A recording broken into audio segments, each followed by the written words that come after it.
Spider-Man found out he is becoming a mutant. You're changing into something that will be human. The story begins with Spider-Man discovering that his DNA has been completely altered. He's transforming into something that won't be human. He wants to find a way to cure himself and decided to look for the only person capable of helping him. He is the greatest mutant expert on the planet, but as soon as Spider-Man arrived at this person's house and tried to break in, he was caught by the security systems. Next time it would be better to use the front door, Bob. While trying to free himself from the system, someone appeared to see what was happening, and that person was Wolverine himself. All the other X-Men appeared soon after, but Spider-Man doesn't know any one of them. They want to know what Spider-Man is doing in there, but since he doesn't know if he can trust them, the superhero has to break free from the trap and attacks them in order to escape. He began running through the mansion. Thanks to his powers, Spider-Man can dodge all the doors that began to close, and then he chose a certain path to proceed. It seemed he was outside the mansion, but in reality, Spider-Man entered the training room. Unfortunately, the current training is the hardest one, the Sentinel training. Suddenly, Spider-Man began to be attacked by two gigantic Sentinels. He tried to attack them, but his efforts were not enough to destroy these robots. The X-Men had to enter the training room to help him. The Sentinels kept appearing, and together all the X-Men began the attack. Scott Summers ordered Jean Grey to leave the room and deactivate the training session through the computer. She did so, and immediately the simulation was deactivated. Wolverine appeared and wanted to continue the fight, but suddenly Charles Xavier appeared and questioned Spider-Man what he was doing there. The superhero introduced himself and explained everything. He is transforming and doesn't know how it happened. Spider-Man's goal is to be cured, but Professor X told him that this place doesn't exist to cure mutants. He built this entire mansion and school just to train the mutants. They need to accept themselves because there is no cure. But Spider-Man won't accept that. He doesn't want to be a joke, and Wolverine interrupts him. He says that being a mutant is a blessing, not a joke. But Spider-Man doesn't care. He could transform into a gigantic 8-legged monster, and Professor Xavier apologizes. He knows Spider-Man is in pain, but Spider-Man himself says that Charles doesn't care about the pain of the others. He only cares about his own pain. If Spider-Man transforms into a dangerous creature, the X-Men will appear to stop him, but they will have to work a lot. Before leaving, Spider-Man told them it's always the same. Even if he saves the world 100 times over, it doesn't matter, because when he needs help, nobody shows up to help him. And that is true. Everybody wants to be Spider-Man, but nobody wants to be Peter Parker.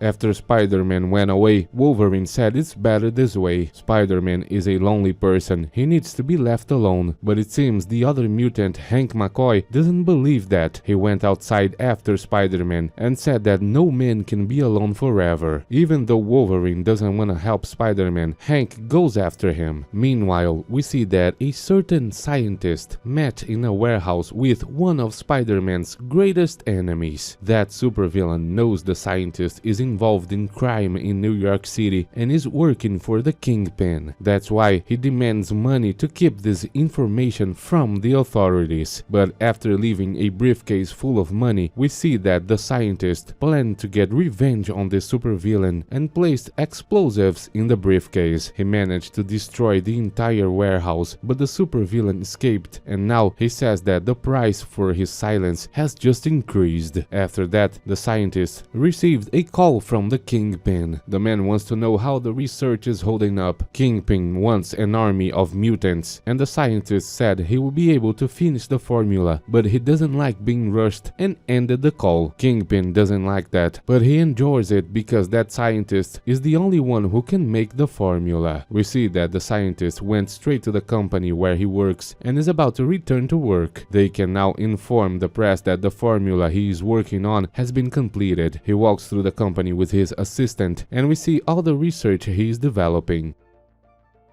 Meanwhile, Hank finally found Spider-Man. The superhero didn't want to talk and tried to escape from that place, but Hank asked if he heard of a certain scientist in New York City who is researching mutations. Perhaps this scientist can cancel Spider-Man's transformation, and Hank says that tomorrow the scientist will give a presentation about his research. While they were talking, soldiers were watching everything from afar. They are there to capture a mutant. Spider-Man didn't understand why Hank was helping him, and the mutant told him that even though Spider-Man is becoming a mutant, he is still a human being. But Spider-Man himself says that he doesn't even know what he is anymore. The superhero then left, and those soldiers began to attack Hank McCoy. They want to capture him at all costs, and even though he's an X-Man, he couldn't protect himself and got captured by the soldiers. The leader of these soldiers demanded that he was taken alive. We see that after this, Spider-Man went to his girlfriend's house. Her name is Mary Jane, but he didn't have the courage to enter the house because he thought she would be disgusted to know that he is a mutant. The superhero returned home, but he can't even talk to his own aunt because he thinks she won't like him anymore after she finds out he is a mutant. Spider-Man then remembers his childhood with his Uncle Ben. The man always said he trusted his nephew and that he would always be able to do anything he wanted if he didn't give up. Remembering his words, Spider-Man regained the hope and won't give up on finding a cure. Meanwhile, the X-Men realize that Hank McCoy still hasn't returned. Wolverine is worried and decided to leave the mansion to look for him. Using his accurate sense of smell, he discovered that Hank had met with Spider-Man, but there were also other scents of several other men nearby. In other words, Spider-Man had set a trap for Hank and taken the mutant. Meanwhile, Peter Parker was at a presentation by a scientist researching mutant DNA. As soon as the scientist began his presentation, he said that he had managed for the first time to manipulate mutant DNA thanks to his company's new supercomputers. His discoveries would help many people, and suddenly that supervillain appeared. He came for revenge because the scientist tried to kill him. Peter Parker had to disguise himself as Spider-Man to help the scientist. He managed to save him and then began to fight against the supervillain. The man used explosives to destroy the ceiling, and then he escaped. Spider-Man, with his webs, tried to prevent the whole place from collapsing, but he wasn't succeeding. The scientist ran outside, and suddenly, before the roof collapsed, something prevented it from happening. Something Spider-Man didn't understand. That gave him time to escape, and then the entire roof collapsed. Spider-Man knows his enemy won't give up on trying to kill the scientist, and because of that, he went to the place where the scientists work to try and protect him. Meanwhile, the mutant Hank McCoy has just woken up. He was imprisoned, and we finally find out what's going on.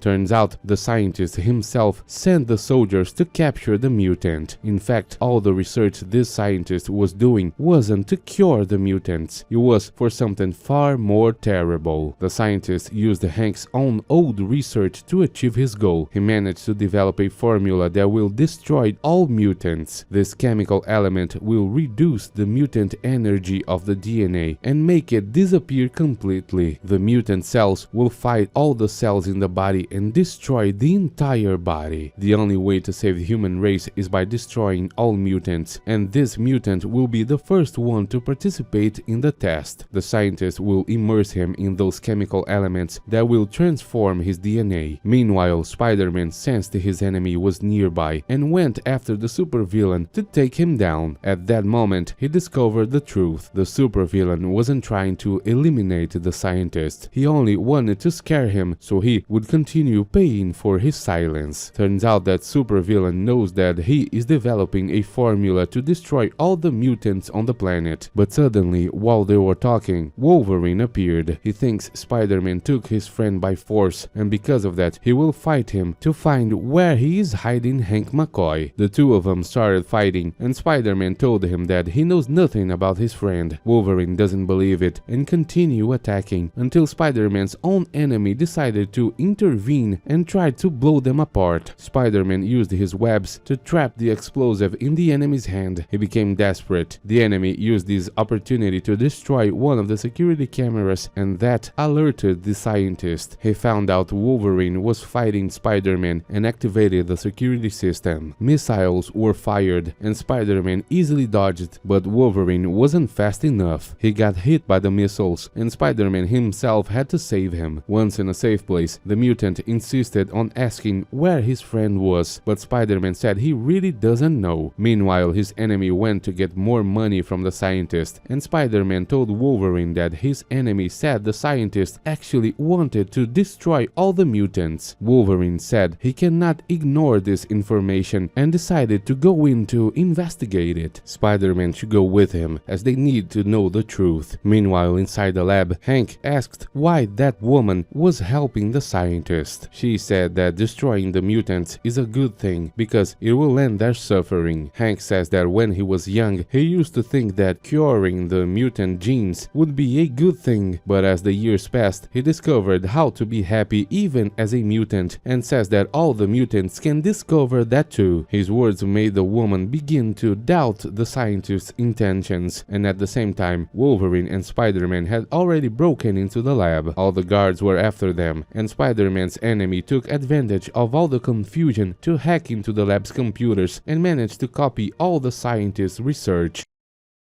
After that, he erased the research from the computer, and now only he possesses the files. Spider-Man and Wolverine finished defeating all the guards and followed Hank's scent. The scientist finally finished the last adjustments to his formula and was about to immerse Hank into a tank full of the formula. He just didn't know that Wolverine was making a hole in the wall and was ready to break into the lab. At that moment, the assistant apologized to Hank. She told him it wasn't her fault. Spider-Man still had to defeat the last guards in that place. When Wolverine entered the lab, he took down the guards inside. He then tried to free his friend, but the cage was electrified and Wolverine ended up passing out.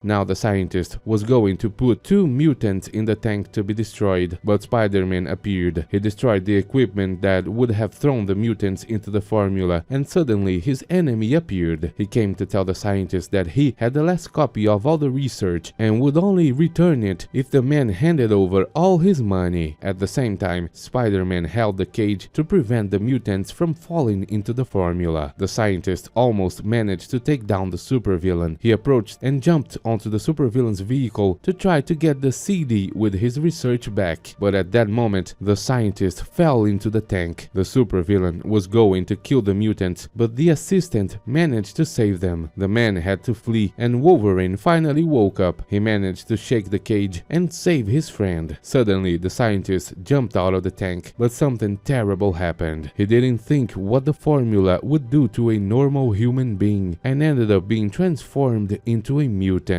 He is now a monster powered by electricity, and after beating Wolverine, he destroyed a wall to escape the laboratory along with his assistant. The mutant is after electricity, and if he consumes all the energy in New York City, he will become so large that he will be unstoppable. The mutant keeps growing. The police authorities can't do anything about it. While watching the television, the X-Men decided to go there. They arrived quickly and began attacking the mutant alongside Spider-Man. Together, they devised a plan to modify the electricity and cause a short circuit in the monster's body. Using the X-Men's jet, they modified the frequency of a communications antenna, and after attacking the monster to make it release the assistant, the mutants managed to wrapped the creature with an electrical cable and began lifting it while simultaneously firing electrical energy at a specific radio frequency. Unfortunately, the jet doesn't have enough power to take away the creature. The monster is too heavy. Everyone will fall and be destroyed. But then we discover the truth.